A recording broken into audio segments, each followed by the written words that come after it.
तो आदाब, नमस्कार, गुड इवनिंग, सत श्री अकाल। एक बार फिर आप तमाम लोगों का स्वागत है क्राइम तक की कहानी के इस एपिसोड में। उम्मीद है पूरी फैमिली अच्छी होगी, अपना और अपनों का ख्याल रख रही होगी। 9/11 एक ऐसा हादसा जो मुझे लगता है कि शायद दुनिया में कोई भी ऐसा शख्स होगा जिसने वो तस्वीर, वो वीडियो टेलीविज़न की स्क्रीन पर तैरते हुए चाहे एक बार ही देखा हो, अपने दिल, दिमाग, जहन से कभी निकाल नहीं पाएगा। 2 प्लेन कैसे न्यूयॉर्क शहर के वर्ल्ड ट्रेड सेंटर के टावर से टकराते हैं और 110 मंजिला इमारत तो ऊंची गगनचुंबी धराशायी होकर गिर पड़ती है। ये पूरा मंजर लाइव अलग अलग कैमरों में कैद हुआ था जिसे दुनिया ने देखा, और कहते हैं कि आतंक का इससे बड़ा हमला अपनी आंखों से, नंगी आंखों से शायद ही दुनिया ने इससे पहले देखा हो, क्योंकि ये सारी चीज़ें कैद हुई थी। इत्तेफाक से अभी मुझे, जब मैं अमेरिका गया तो मुझे 9/11 उस मेमोरियल पर जाने का मौका मिला।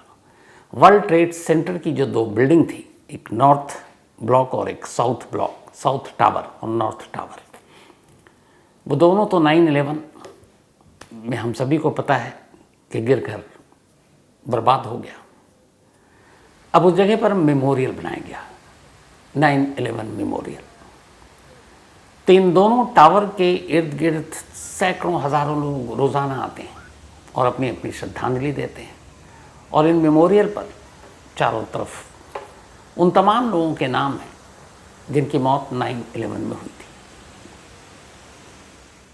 लेकिन एक नाम जिसके लिए कोर्ट में करीब 7 साल तक मुकदमा चला कि इस मेमोरियल में वो नाम शामिल किया जाए कि नहीं, और आखिरकार न्यूयॉर्क की एक कोर्ट ने 2008 में अपना फैसला सुनाया, और उस फैसले के साथ इस मेमोरियल पर एक नाम और ऐड किया गया, और वो नाम था एने फिलिप्स, डॉक्टर एने फिलिप्स। एक इंडियन, एक हिंदुस्तानी, केरला की रहने वाली, जो न्यूयॉर्क में रहा करती थी।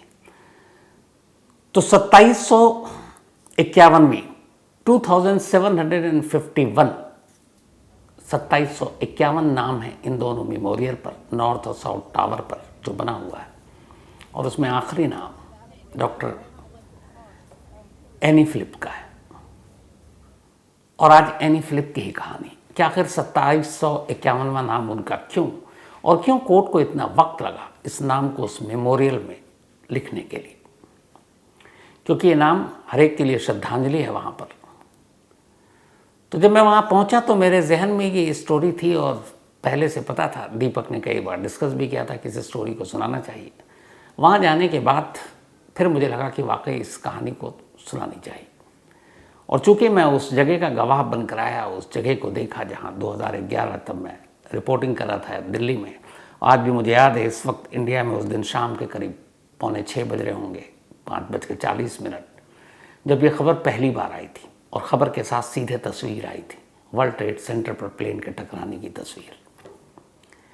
8:40 पर पहला प्लेन नॉर्थ टावर से टकराया था, और उसके बाद 9:03 पर दूसरा प्लेन साउथ टावर से टकराया था। ये जो 2 आप अब मेमोरियल देख रहे हैं, नॉर्थ और साउथ टावर की पहचान ये है कि एक टावर जो मेमोरियल बनाया गया उसके नीचे पानी का फव्वारा है, ये साउथ टावर है, और नॉर्थ टावर जिसमें पानी का फव्वारा नहीं है। हालांकि अब इन दोनों वर्ल्ड ट्रेड सेंटर के बराबर में 2 और ऊंची बिल्डिंग बन चुकी है, लेकिन आज भी यहाँ लोग आते हैं, श्रद्धांजलि देते हैं। तो 9/11 11 सितंबर 2001 अमेरिकी टाइम के हिसाब से सुबह 8:46 और फिर 9:03 पर वर्ल्ड ट्रेड सेंटर, न्यूयॉर्क की शान, उस पर ये 2 प्लेन गिरे। 110 मंजिला ये वर्ल्ड ट्रेड सेंटर था, और उस वक्त कहते हैं कि 17,000 से ज़्यादा लोग इन दोनों वर्ल्ड ट्रेड सेंटर की बिल्डिंग में मौजूद थे। हज़ारों लोग घायल भी हुए थे। इसके बाद 2 और प्लेन, एक ने पेंटागन और एक वाशिंगटन डीसी के पास उस दिन आतंकवादी हमला हुआ था। तो खैर, ये सारी चीज़ें, कहानी तो आपको पता है 9/11 हमले की। तो हुआ ये कि इसी वर्ल्ड ट्रेड सेंटर से 2 स्ट्रीट छोड़कर एक फैमिली रहा करती थी। फैमिली थी एनी फिलिप की और रॉन लिबरमैन की। एनी फिलिप केरला की रहने वाली एक लड़की थी। माँ बाप पढ़े लिखे थे। एनी फिलिप को भी पढ़ने का शौक़ था, डॉक्टर बनना था, इसीलिए उसको माँ बाप ने अमेरिका भेज दिया। वो अमेरिका गई पढ़ने लिखने में, चूँकि तेज़ थी।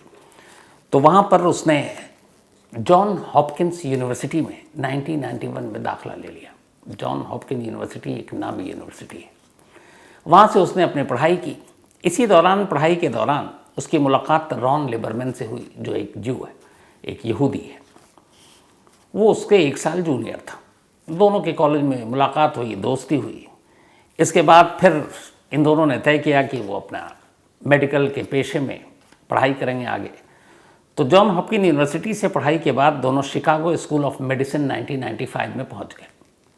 वहाँ पहुँचने के बाद अब ये था कि एनी फिलिप और रॉन के बीच में 1 साल का फासला था क्लास में। एनी सीनियर थी, रॉन जूनियर था। तो एक ही क्लास में आने के लिए एनी ने 1 साल का ब्रेक ले लिया। इस दौरान में वो इटली घूमने चली गई, बाकी चीज़ें करती रही। फिर 1 साल बाद उसने दोबारा दाखिला लिया और उसके बाद वो और रॉन दोनों एक साथ एक क्लास में आ गए। इनकी पढ़ाई पूरी हुई। शिकागो में पढ़ाई पूरी करने के बाद दोनों ने चुना कि चलते हैं अब न्यूयॉर्क। न्यूयॉर्क में इन दोनों को इंटर्नशिप मिल गई 2 अलग अलग मेडिकल कॉलेज में, अस्पताल में। अब जब इंटर्नशिप हुई तब दोनों ने तय कर लिया कि अब हम दोनों शादी कर लेते हैं। फिर यहूदी और क्रिश्चियन, चूँकि एनी फिलिप क्रिश्चियन थी, यहूदी और क्रिश्चियन कस्टम के साथ दोनों की शादी हुई, दोनों परिवार आए। और इसके बाद न्यूयॉर्क में इंटर्नशिप करते हुए इन दोनों ने वर्ल्ड ट्रेड सेंटर से 2 स्ट्रीट छोड़कर एक अपार्टमेंट में रहने लगे।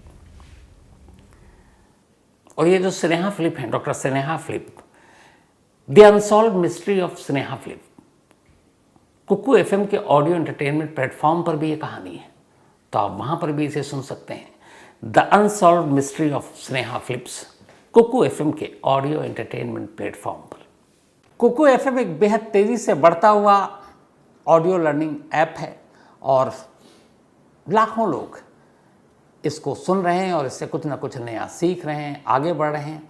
अगर आपने अब तक कुकू एफएम की ऑडियो बुक नहीं सुनी है तो अब आपके लिए कुकू एफएम ने 7 दिन का फ्री ट्रायल शुरू किया है। इन 7 दिनों के दौरान आप पूरे प्लेटफॉर्म पर कोई भी शो सुन सकते हैं, जिसमें 5000 शो शामिल हैं, बल्कि 5000 से ज़्यादा हैं, बिल्कुल मुफ्त। ऑफर बहुत तगड़ी है, तो अपने दोस्तों को और फैमिली मेम्बर्स को भी ये ज़रूर बताना। रहने के दौरान सब कुछ ठीक चल रहा था, तभी 2011 आता है, 2001, 11 सितंबर की बात है, लेकिन उससे ठीक 24 घंटे पहले की ये कहानी है। 10 सितंबर 2001, उस रोज़ एनी ने छुट्टी ले रखी थी। उसके कुछ कज़न आने थे डिनर पर 2 दिन बाद, तो उसे लगा था कि घर की साफ़ सफाई कर लेते हैं। अमेरिका में वैसे भी मेड वेड रखना बड़ा महंगा होता, कोई रखता नहीं है, मुझे अभी जाने के बाद पता चला, बहुत ही महंगा और खर्चीला होता है। तो उसने अपने सारे घर की सफाई की, कुछ सामान लाने थे, कुछ फ्लावर्स लाने थे, तो उसके लिए उसने छुट्टी ली और वो घर से सुबह निकल गई। सुबह निकलने के बाद अब वो शाम तक लौटी नहीं। इधर रॉन ऑफिस चला गया, उसकी मॉर्निंग शिफ्ट थी, तो वो एनी के निकलने से पहले ही जा चुका था। 6:30 पे वो उसकी शिफ्ट शुरू होती है मॉर्निंग में। तो एनी को वो बाय करके निकल गया। उसके बाद एनी घर से निकलती है, शॉपिंग करने के लिए जाती है। वो उसी वर्ल्ड ट्रेड सेंटर के करीब से कुछ शॉपिंग करती है।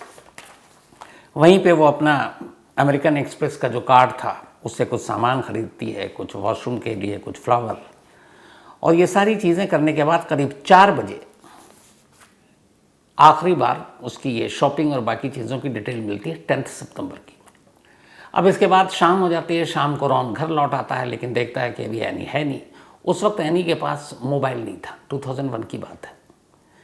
तो पेजर पे मैसेज छोड़ देता है रॉन, पर मैसेज का कोई रिप्लाई आता नहीं है। अच्छा, इससे पहले ऐसा कई बार हुआ था, जब एनी रात को नहीं लौटती थी, कई बार पार्टी करती थी, कुछ दोस्तों के साथ चली जाती थी, कहीं कज़न के साथ चली जाती थी, तो रॉन इतना परेशान नहीं था। उसे लगा फिर कहीं होगी, आ जाएगी। रॉन सो जाता है कि वो लेट नाइट आएगी। सुबह उसकी 6:30 बजे शिफ्ट थी। उसने अलार्म लगा रखा था करीब 5:30 का। वो उठा, देखा तो एनी तब भी नहीं आई। तब भी उसे कोई फिक्र नहीं हुई, क्योंकि ऐसा कई बार हो चुका था।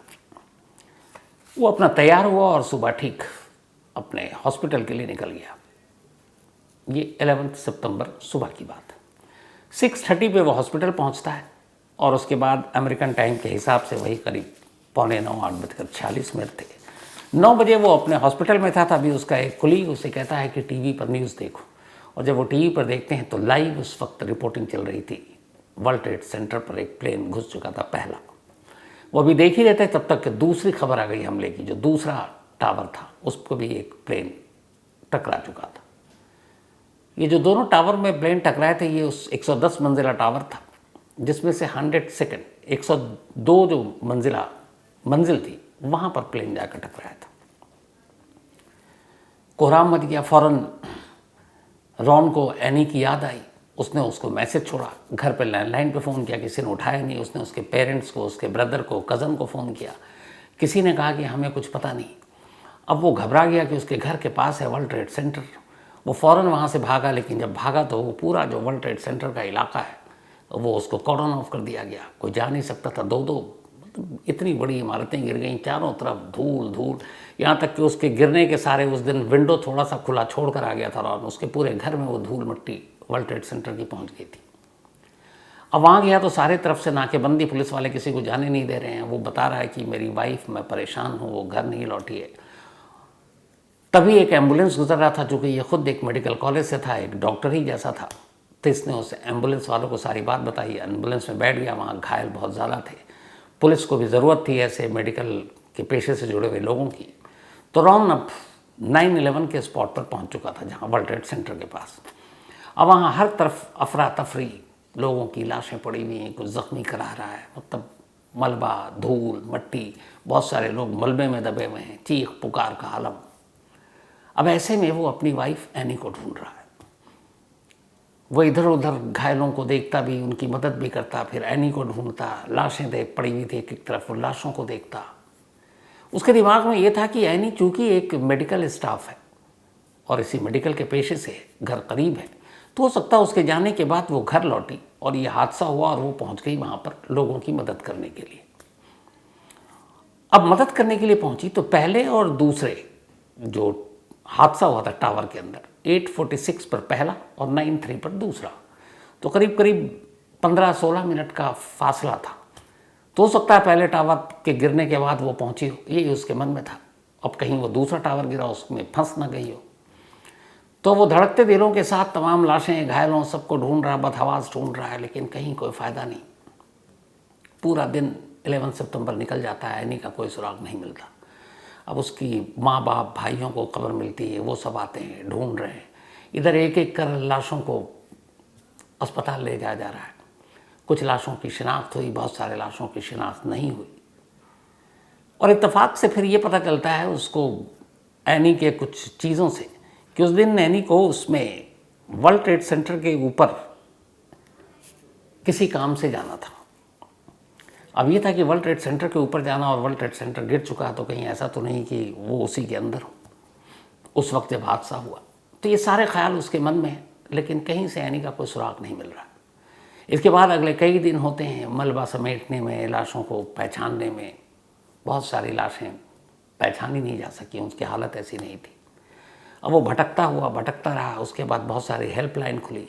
उसने डॉक्टर एनी फिलिप, अपनी वाइफ का नाम भी उसमें शामिल किया मिसिंग में। बहुत सारे लोग मिसिंग थे उस वक्त। NYPD यानी न्यूयॉर्क पुलिस डिपार्टमेंट की तरफ से जो था 10,000 से लोगों की मिसिंग रिपोर्ट आ गई थी, लेकिन कुछ बदहवास थे, कुछ बेहोश हो गए थे, कुछ घायल नहीं थे लेकिन सदमे में थे। बाद में वो लोग धीरे धीरे करके लौटने लगे, लेकिन वो 10,000 का फिगर आकर 2,500 तक पहुँच चुका था फिर भी। तो उसमें एनी फिलिप्स की भी मिसिंग रिपोर्ट लिखाई, लेकिन कहीं न घायलों में न लाशों में। कुछ लाशें ऐसी हैं कि जिनकी शिनाख्त नहीं, कुछ कपड़ों से, कुछ अंगूठियों से, कुछ या और चीज़ों से शिनाख्त करने की कोशिश की जा रही है, बट एनी का कोई सुराग नहीं मिल रहा है। इधर मिसिंग रिपोर्ट लिखा दी, धीरे धीरे वक्त बीता है। 11 सितंबर के बाद अब वक्त बीतता जा रहा है। रॉन जो है वो NYPD के पास जाता है, न्यूयॉर्क पुलिस डिपार्टमेंट के पास, अपनी मिसिंग रिपोर्ट लिखाने। और कहता है कि मेरी वाइफ का कुछ सुराग नहीं मिल रहा है, मुर्दों में भी उसका नाम नहीं है, जिंदों में भी नहीं है, घायलों में भी नहीं है, मिसिंग में कोई सुराग नहीं है। पुलिस अपनी तरफ से अब उसकी जांच करती है। जब थोड़ा सा ये मामला इधर नॉर्मल हुआ तब जांच शुरू हुई। डॉक्टर एनी फिलिप्स की पूरी रिकॉर्ड निकाली गई, तो पता चला कि एनी फिलिप्स जिस हॉस्पिटल में इंटर्नशिप कर रही थी, वहाँ से उसको अब इंटर्नशिप आगे कंटिन्यू करने से मना कर दिया गया था। और उसकी वजह थी एक कुलीग के साथ उसका झगड़ा हुआ, उसने उसके ऊपर एलिगेशन लगाया था छेड़खानी का। फिर ये पता चला कि एनी फिलिप कई बार ड्रिंक करके पहुँच गई थी, तो उसके खिलाफ एक उस तरह का भी एक्शन लिया गया। फिर ये था कि कई उसके ऐसे रिश्ते वो थोड़ा सा लेस्बियन की तरफ जा रहे थे, ये भी जांच में आई।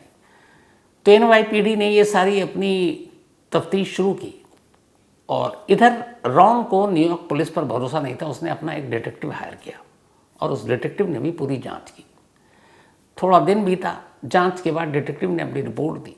डिटेक्टिव की रिपोर्ट ये थी, कैनी रात और सुबह तक ठीक थी। 11 सितंबर को सुबह जब यह हादसा हुआ तब उसे जब खबर मिली तो वो घायलों की मदद करने के लिए वर्ल्ड ट्रेड सेंटर पर पहुंच गई। और इसी दौरान में दूसरा जो टावर था वो भी गिर गया और वो उसी की चपेट में आ गई। चपेट में आने के बाद बहुत सी लाशें ऐसी थी जो शिनाख्त के काबिल नहीं थी और शायद उन्हीं में एक एनी फिलिप्स थी। ये डिटेक्टिव की रिपोर्ट थी। उधर अब जो NYPD है, न्यूयॉर्क पुलिस डिपार्टमेंट, उसने अपनी तफ्तीश की और उसने अपनी रिपोर्ट दी। उसने कहा कि नहीं, ये 9/11 के हमले में डॉक्टर एनी फिलिप्स की मौत नहीं हुई, क्योंकि ऐसा कोई सबूत नहीं है कि ये 9/11 की सुबह मौके वारदात पर मौजूद थी।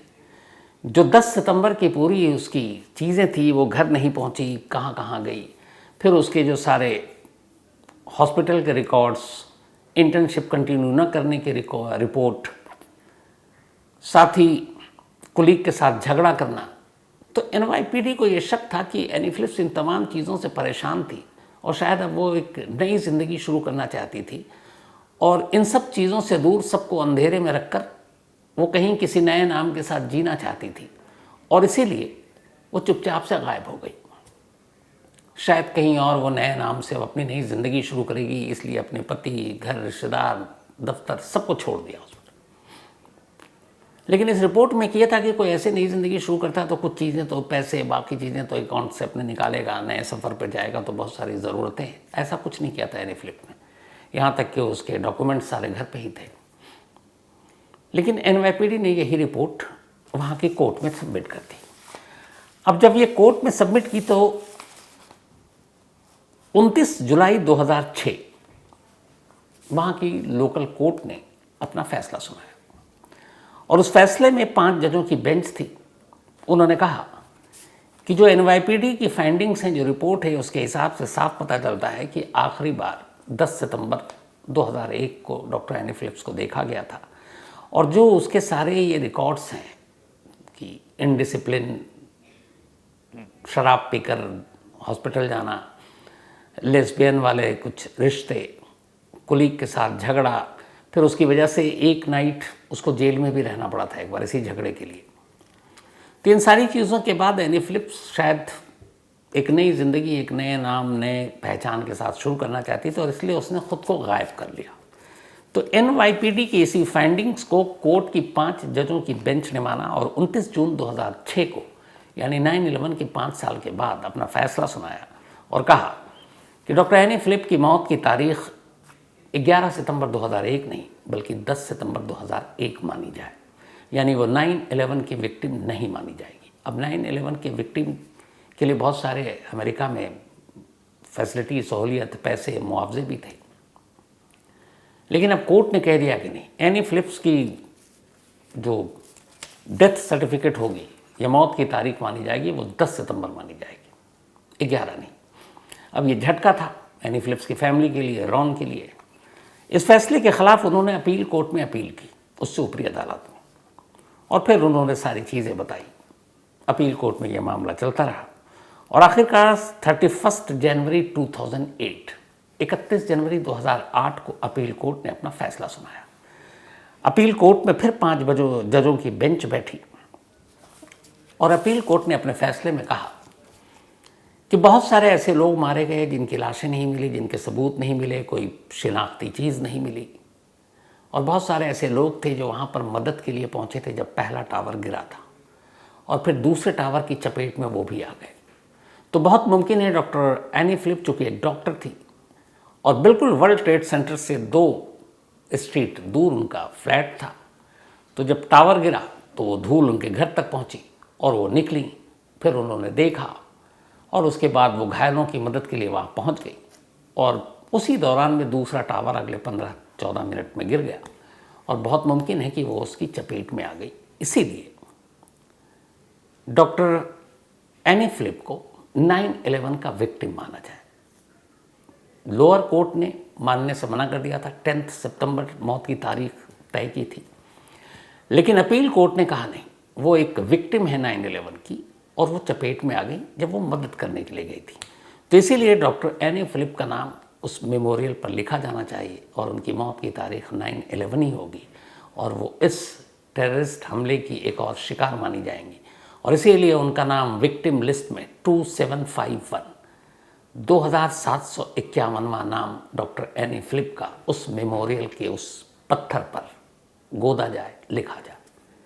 2008 में ये फैसला आया और इसके बाद ये जो 2 टावर है नॉर्थ और साउथ जो अब मेमोरियल है, उसी के पैनल S66, हर पैनल है जिसमें अलग अलग नाम है। ये मैंने खुद वहाँ पे देखा था, शूट भी किया जो आप देख रहे हैं।